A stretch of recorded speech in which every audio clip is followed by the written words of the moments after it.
हम इस वक्त मौजूद हैं गांव मीर मदन खान तिजानी के गुरुद्वारा साहब में, जहाँ पे मीर हैदर अली खान तिजानी की जानिब से खालसा एड की जानिब से बरसात मुतासरीन में राशन, मच्छरदानियाँ, कीमे और दीगर अशिया तकसीम की जा रही हैं। इस हवाले से मीर हैदर खान तिजानी और दीगर जो हमारे खालसा एड के मेहमान गिरामी हैं उनसे बात करते हैं। ये हम पहले तो मैं आपको बता दूं कि ये हमारी खालसा एड है, इंटरनेशनल है।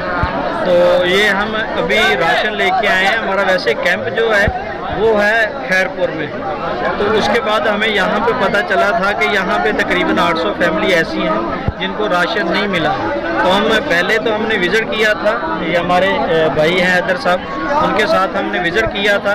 तो उसके बाद हमने लिस्टें बनाई। लिस्टों में हमने यहाँ पे अभी राशन है, टेंट है और मच्छरदानी है जो लेके आए साथ। तो इसके बाद हम यहाँ पे कोशिश करेंगे कि इनकी एक डिमांड है कि हमें गुरुद्वारा बना के दिया जाए। तो हम सबसे पहले ये देखेंगे कि हमने गुरुद्वारा कितनी देर में स्टार्ट करना। हम चाहते हैं कि ये गुरुद्वारा इनका जल्दी से जल्दी स्टार्ट हो जाए ताकि ये अपनी इबादत भी कर। हमारा मकसद ये है कि हम लोगों की सेवा करें, खिदमत करें। तो दूसरे फलाही अदारों को हम यही कहेंगे कि आप आएँ, आप सड़कों पर बैठे लोगों को ना दें।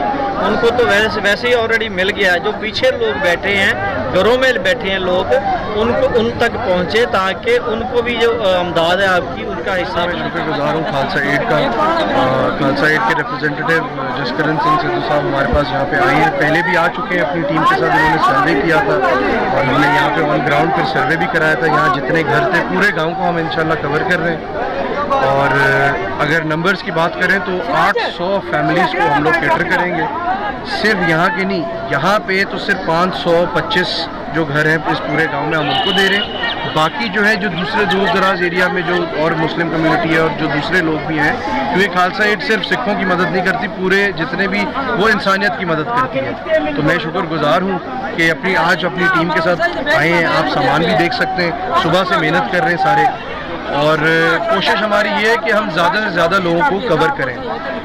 मुझे तकरीबन 1 महीना हो गया है मैं यहाँ पे काम कर रहा हूँ, लगातार काम कर रहा हूँ और डिफरेंट ऑर्गेनाइजेशंस के साथ काम कर रहा हूँ।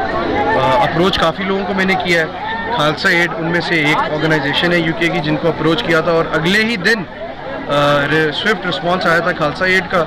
अल्हम्दुलिल्लाह आज उनकी मदद से यहाँ पे 800 घरों को राशन, मच्छरदानियाँ और जो दीगर अशिया है, टेंट वगैरह, वो चीज़ें प्रोवाइड की। इस वक्त हम हैं डिज़ास्टर फेज़ के अंदर। डिज़ास्टर फेज़ में आपको जल्द से जल्द और जितना जल्दी हो सके हमें पहले मदद करनी है लोगों की, क्योंकि अगर लोग बचेंगे तो ही रिहेबिलिटेशन होगी।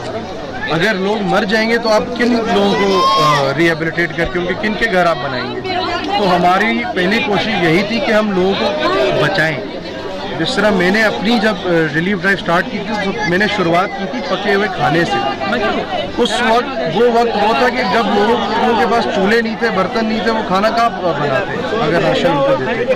पका हुआ खाना देना शुरू किया, फिर राशन देना शुरू किया, फिर मेडिकल कैंप हमने अरेंज करवाया। आज खालसा एड आई है तो अल्हम्दुलिल्लाह जितनी ऑर्गेनाइजेशन से मैंने कांटेक्ट किया उन सब ने भरपूर तरीके से अपना रिस्पांस दिया है और अपना मतलब हमारी मदद करने में उन्होंने हमेशा पॉजिटिव रिस्पांस दिया है। आगे का लाए अमल ये है कि रिहेबिलिटेशन फेज़ में कोई ये शॉर्ट टर्म काम नहीं है। रिहेबिलिटेशन फेज़ एक बड़ा काम है, उसको 2 साल 3 साल भी लग सकते हैं। लोगों की फसलें तबाह हुई हैं, फसलों के साथ साथ यहाँ पे लोगों का लाइफ स्टॉक का बिजनेस है। हालांकि मैंने लाइफ स्टॉक के लिए भी एनिमल्स की भी मैंने यहाँ पे मेडिकल टीम मंगवाई थी। जितने इस एरिया में जानवर हैं उनको भी मैंने ट्रीट करवाया, क्योंकि चले लोगों की फसलें तबाह तो हुई लेकिन जो किसान हैं जो अपनी भैंसों पे बकरियों पे जो सरवाइव करते हैं, फसलें तबाह हुई, इसका ये मतलब तो नहीं है कि अपने जानवरों को भी भूल जाए, तो उनको तो बचा लिया जाए। तो उनको बचाने के लिए मैंने एनिमल्स की भी मेडिकल टीम का अरेंजमेंट किया। अब रिहेबिलिटेशन फेज़ में हमें ज़्यादा फंड्स भी रिक्वायर्ड हैं। रिहेबिलिटेशन फेज़ में टाइम भी ज़्यादा रिक्वायर्ड है, क्योंकि लोगों के घर टूटे, वो घर भी बनेंगे। घर टूटने का घर बनाने से पहले जो अभी खालसा एड ने हमारे साथ यहाँ पे वादा भी किया है और उम्मीद भी दी है यहाँ के गरीब लोगों को, नॉन मुस्लिम्स जो हैं यहाँ पे, उनको इन्होंने गुरुद्वारा बनाने का बोला है। तो इंशाल्लाह हमारी भी इनसे यही उम्मीद है और लोगों की भी इनसे यही उम्मीद है कि अपनी हमारी ये मदद करेंगे। और यहाँ पे गुरुद्वारा, क्योंकि इस बरसात और सैलाब जब आया था इसमें इनका एक टूट चुका था, तो इनको गुरुद्वारा अगर गुरुद्वारा बन जाएगा तो इनके लिए एक इबादत का वो एक इनिशियल स्टेपिंग स्टोन होगा, जिससे हम लोग फिर इंशाल्लाह आगे घरों को भी घर बनाने के ऊपर भी हम इंशाल्लाह काम शुरू करेंगे। हमें उसमें भी खालसा एड जैसे और इदारों की भी ज़रूरत होगी, क्योंकि ये काम किसी एक इदारे का नहीं है, ये काम अकेली हुकूमत भी नहीं कर सकती। इस काम को पूरे मुल्क में सबको यकजहती के साथ खड़ा होना पड़ेगा। जो गरीब है इस वक्त, गरीब को हम जैसे लोगों की सख्त ज़रूरत है। खालसा एड जैसे जसकरण सिंह साहब जैसे, नूपुर साहब जैसे, उनकी जितनी पूरी टीम है, ऐसे लोगों की बहुत सख्त ज़रूरत है कि यहाँ पे उनको पैरों पे खड़ा किया जाए। आगे अल्लाह बेहतर करे इन सब के लिए इंशाल्लाह। ये वक्त भी ढल जाएगा, आगे मुश्किलात को बस हम लोग को टैकल करना है यकजहती के साथ।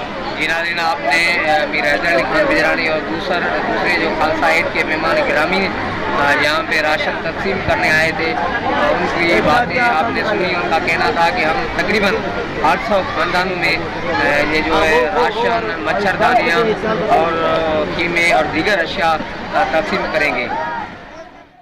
उठो मदद कयो, अचो मदद कयो, उठो मदद कयो, अचो मदद कयो। देश जाए भाइरो वेहण जो न बतो अज पंजे वतन मथा इम्तिहान सख्त देश जाए भाइरो वेहण जो न बतो